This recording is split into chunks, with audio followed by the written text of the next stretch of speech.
जय भोलेनाथ। प्यारे भक्तों, आज आप श्रवण करें शनि प्रदोष की व्रत कथा। इस साल सावन माह के शुक्ला पक्ष की त्रयोदशी तिथि की आरंभ 17 अगस्त की सुबह 8:04 पर हो रही है। वहीं इसका अंत 18 अगस्त सुबह 5:52 पर होगा। वहीं आपको बता दें कि प्रदोष व्रत में शाम की पूजा का विशेष महत्व है, इसलिए प्रदोष व्रत 17 अगस्त 2024 को शनि प्रदोष व्रत रखा जाएगा। इस व्रत को करने और कथा के श्रवण से सभी मनोकामना पूर्ण होती है। तो आइए बड़े ही श्रद्धा से प्रसन्नचित मन से श्रवण करते हैं शनि प्रदोष की व्रत कथा। एक नगर सेठ थे।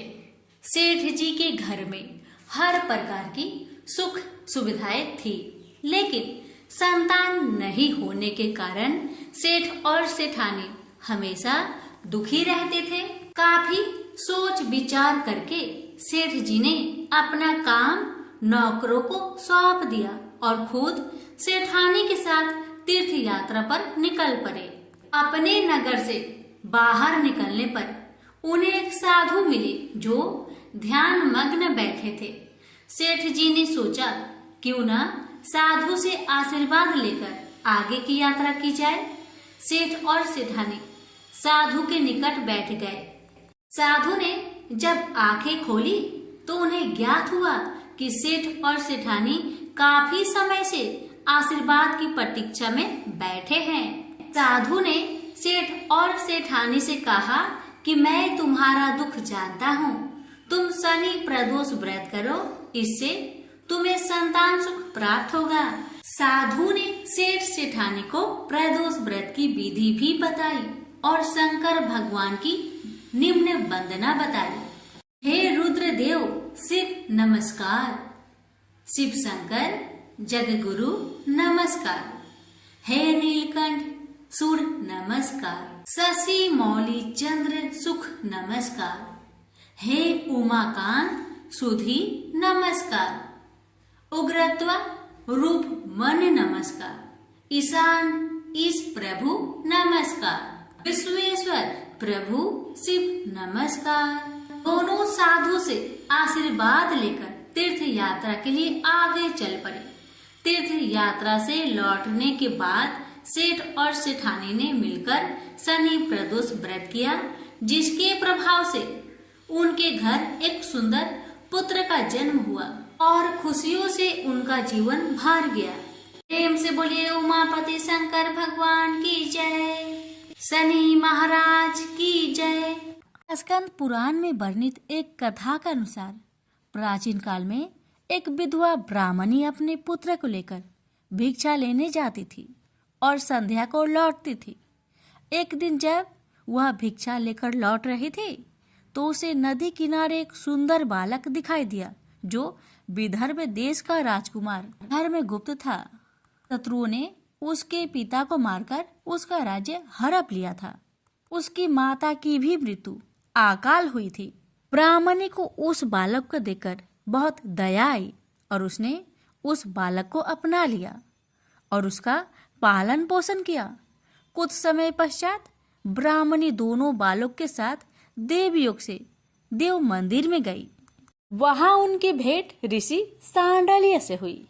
ऋषि सांडलिया ने ब्राह्मणी को बताया कि जो बालक उन्हें मिला है वह विदर्भ देश का राजा का पुत्र है जो युद्ध में मारे गए थे और उनकी माता को ग्रह ने अपना भोजन बना लिया था। ऋषि सांडलिया ने ब्राह्मणी को प्रदोष व्रत करने की सलाह दी। ऋषि आज्ञा से दोनों बालकों ने भी प्रदोष व्रत करना शुरू कर दिया। एक दिन दोनों बालक वन में घूम रहे थे, तभी उन्हें कुछ गंधर्व कन्याएं नजर आई। ब्राह्मण बालक तो घर लौट आया, किंतु राजकुमार धर्मगुप्त अंशुमति नाम की गंधर्व कन्या से बात करने लगे। गंधर्व कन्या और राजकुमार एक दूसरे पर मोहित हो गए। कन्या ने विवाह हेतु राजकुमार को अपने पिता से मिलवाने के लिए बुलवाया।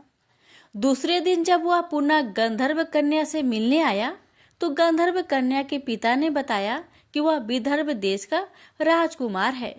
भगवान शिव की आज्ञा से गंधर्व राज ने अपनी पुत्री का विवाह राजकुमार धर्मगुप्त से करवाया।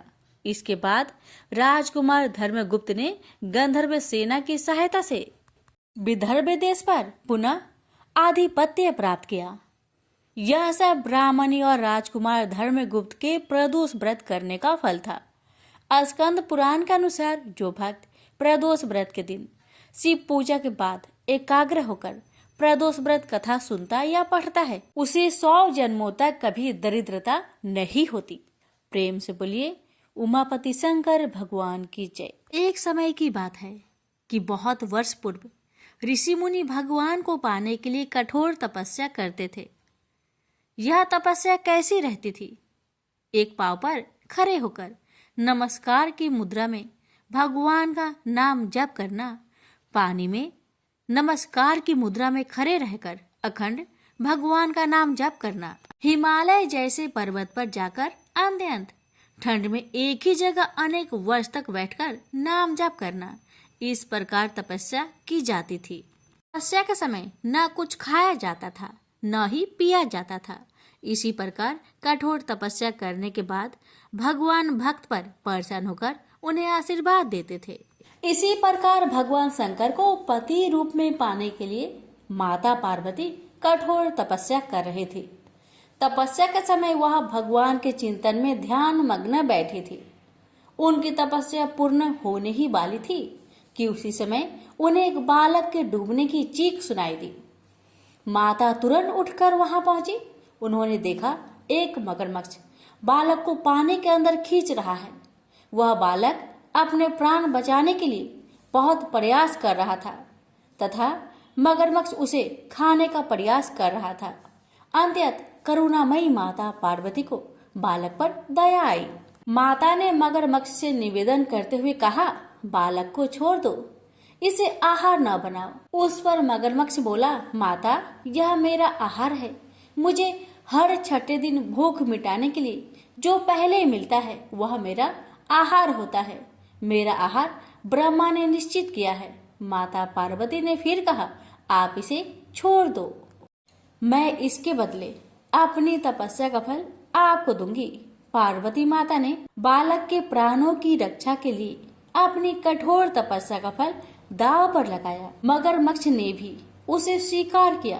पार्वती माता ने उसी समय संकल्प किया और अपनी पूरी तपस्या का फल उस मगरमच्छ को दे दिया। मगरमच्छ को माता के तपस्या का फल प्राप्त होने के कारण वह सूर्य के जैसे चमक उठा। उसकी बुद्धि में शुद्ध हो गई। उसने कहा, माता आप अपना पुण्य वापस ले लीजिए, मैं इस बालक को छोड़ दूंगा। माता ने तो वचन दिया था, इसलिए उन्होंने तपस्या का फल वापस लेने से मना कर दिया और वह बालक को गोद में लेकर ममता से दुलारने लगी। बाद में माता ने उस बालक को उसके घर सुरक्षित लौटा दिया और वे अपने स्थान पर वापस आ गई। भगवान शिव जी को प्राप्त करने हेतु उन्होंने पुनः तप करना आरंभ कर दिया। उसी समय भगवान शिव जी माता पार्वती के सामने प्रकट हो गए। भगवान शिव जी उन्हें बोले, पार्वती अब तुम्हें तप करने की आवश्यकता नहीं है। हर प्राणी में मेरा ही वास है। तुमने उस मगरमच्छ को अपने तप का जो फल दिया है वह मुझे ही प्राप्त हुआ है, इसलिए तुम्हारे तप का फल अनंत गुना हो गया है। तुमने करुणा और ममता से द्रवित होकर बालक की रक्षा की, इसलिए मैं तुम पर प्रसन्न हूँ और तुम्हें अपनी पत्नी के रूप में स्वीकार करता हूँ। प्रेम से बोलिए उमापति शंकर भगवान की जय। एक समय की बात है, एक क्षेत्र में पुत्र की प्राप्ति हेतु भगवान शिव से आज्ञा लेकर पार्वती ने 1 वर्ष तक चलने वाले पुण्य व्रत का समापन किया। व्रत की समाप्ति पर पुरोहित सनत कुमार ने देवी पार्वती से कहा, सुब्रते मुझे दक्षिणा चाहिए। पार्वती ने मुंह मांगी दक्षिणा देने का वचन दिया। फिर क्या था, पुरोहित बने सनत कुमार ने अस्वाभाविक दक्षिणा की याचना की। देवी इस व्रत में दक्षिणा स्वरूप मुझे अपने पति को दीजिए। यह सुनते ही देवी पार्वती पर जैसे वज्रपात हुआ। वो व्याकुल होकर विलाप करती हुई मूर्छित हो गई। पार्वती को मूर्छित देखकर ब्रह्मा, विष्णु और मुनियों को हंसी आ गई। उन्होंने पार्वती को समझाने के लिए भगवान शिव को भेजा। पार्वती की मूर्छा टूटने पर शिव ने उन्हें समझाया, हे देवी, देव कार्य, पितृ कार्य या नित्य नैमित्तिक जो भी कार्य दक्षिणा से रहित होता है निष्फल हो जाता है। उस कर्म से दाता कालसूत्र नामक नगर में गिरता है। इसके बाद वह दीन होकर शत्रुओं से पीड़ित होता है। ब्राह्मण को संकल्प की हुई दक्षिणा उस समय न देने से वह बढ़कर कई गुना हो जाती है। भगवान विष्णु और ब्रह्मा ने पार्वती से धर्म रक्षा के लिए अनुरोध किया।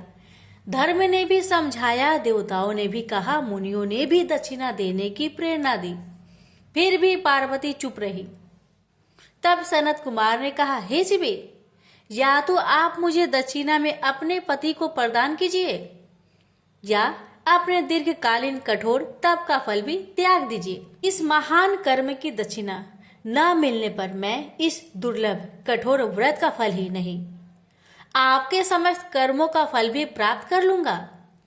उद्गन होकर पार्वती ने कहा, पति से वंचित हो जाने वाले कर्म से क्या लाभ? दक्षिणा देने तथा धर्म और पुत्र की प्राप्ति से मेरा क्या हित होगा? पृथ्वी देवी की उपेक्षा कर वृक्ष की पूजा करने से क्या प्राप्त हो सकेगा? साध्वी स्त्रियों के लिए पति 100 पुत्र के समान होता है। ऐसी स्थिति में यदि व्रत में अपने पति को ही दक्षिणा दे दी जाए तो पुत्र से क्या लाभ? यह सत्य है कि पुत्र पति का ही अंश होता है, लेकिन उसका एकमात्र मूल तो पति ही होता है। मूल धन के नष्ट होने पर समस्त व्यापार ही विनष्ट हो जाता है। उसी समय आकाश में देवताओं और ऋषियों ने एक रत्न निर्मित रथ देखा जो पार्षदों से घिरा हुआ था। उस रथ से श्री नारायण उतरकर देवताओं के सम्मुख उपस्थित हुए। उन श्री नारायण को ब्रह्मा, विष्णु और शिव ने रत्न सिंहासन पर बैठाकर उन्हें प्रणाम किया और हाथ जोड़कर गदगद कंठ से स्तुति की। वहां का सारा वृत्तांत जानकर श्री नारायण ने कहा, शिव प्रिया पार्वती का यह व्रत लोक शिक्षा के लिए है, अपने लिए नहीं, क्योंकि ये तो स्वयं समस्त व्रतों एवं तपस्याओं का फल प्रदान करने वाली है। इनकी माया से ही चराचर जगत मोहित है। फिर उन्होंने पार्वती को संबोधित कर कहा, हे शिवे, इस समय तुम महादेव जी को दक्षिणा में देकर अपना व्रत पूर्ण कर लो। फिर समुचित मूल्य देकर अपने जीवन धन को वापस ले आना। गौओं की भांति शिव भी विष्णु के शरीर में ही है, अतः तुम ब्राह्मण और गो मूल्य प्रदान कर अपने पति को लौटा लेना। यह कहकर वे अंतर ध्यान हो गए। तब पार्वती प्रसन्न मन से अपने प्राण सर्वस्व को दक्षिणा में देने के लिए तैयार हो गई। उन्होंने हवन की पूर्ण आहुति की और अपने जीवन नाथ शिव को दक्षिणा रूप में दे दिया। इसके बाद उन्होंने पुरोहित सनत कुमार से निवेदन किया, हे ब्रिब्बर, गौ का मूल्य मेरे पति के बराबर है। मैं आपको अत्यंत सुंदर 1 लाख गौ प्रदान करूंगी। इसके बदले में आप मेरे जीवन सर्वस्व को लौटा दीजिए। प्राणनाथ के मिल जाने पर मैं पुनः ब्राह्मणों को विपुल दक्षिणाएं प्रदान करूंगी। तब सनत कुमार ने पार्वती से कहा, हे देवी, मैं ब्राह्मण हूँ, मैं 1 लाख गौ लेकर क्या करूंगा? इस दुर्लभ रत्न के सामने 1 लाख गौ की क्या तुलना है? मैं इन्हें साथ लेकर त्रिलोक में भ्रमण करूंगा। उस समय समस्त बालक उन्हें देखकर प्रसन्नता पूर्वक ताली बजा बजाकर अट्ठास करेंगे। कहने के साथ ही सनत कुमार ने भगवान शिव को अपने पास बैठा लिया। यह सुनकर पार्वती जलहीन मछली की भांति छटपटाने लगी। उन्होंने मन ही मन सोचा, कैसा दुर्भाग्य है मेरा कि मुझे ना तो अभिष्ट देव का दर्शन ही हुआ और ना ही व्रत का फल प्राप्त हो सका। आधीर होकर वे अपने प्राण त्यागने के लिए प्रस्तुत हो गई। अकस्मात उसी समय आकाश में तेज समूह प्रकट हुआ। उस तेज समूह को देखकर पार्वती ने उससे अपने ऊपर दया करने को कहा और उस महान तेजो राशि के मध्य विश्व मोहन श्री कृष्ण स्वरूप का दर्शन किया। ऐसे भुवन मोहन अनूप रूप को देखकर भगवती पार्वती उसी के सदृश पुत्र की कामना करने लगी और उसी क्षण उन्हें वह वर भी प्राप्त हो गया। तदंतर वह तेज वही तिरोहत हो गया।